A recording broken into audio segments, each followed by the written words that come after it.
θρησκεία, οικογένεια, αναγέννησης της Ελλάδος και καθεστώς της 4ης Αυγούστου.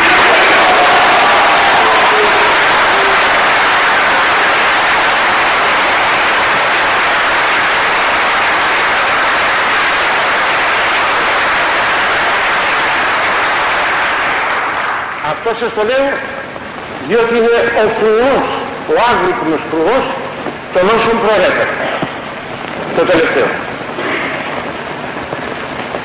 Όταν δεν το είχαμε αυτό, είδαμε που είχε πέσει και η βασιλεία, η σκία και η πατρίς και η οικογένεια και τα πάντα.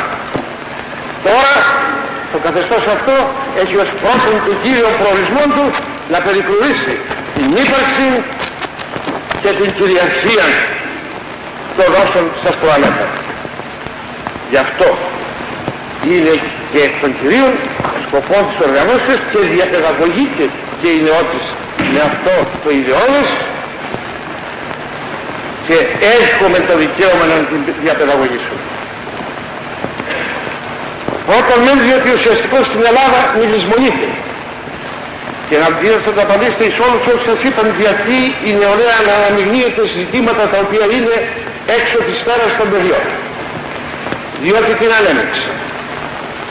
Και θυμίστε προ λίγων ετών ότι είχαμε εδώ πέρα νεολαίες, πρώτον κομμουνιστικές και ισχυρότερες, νεολαίες κομμάτων, Λαϊκού κόμματος, Οδευτικού κόμματος, Φιλελευθέρων κόμματος, Δημοκρατικής Ενώσεως, δεν θυμούμε πόσες και πόσες είχαμε.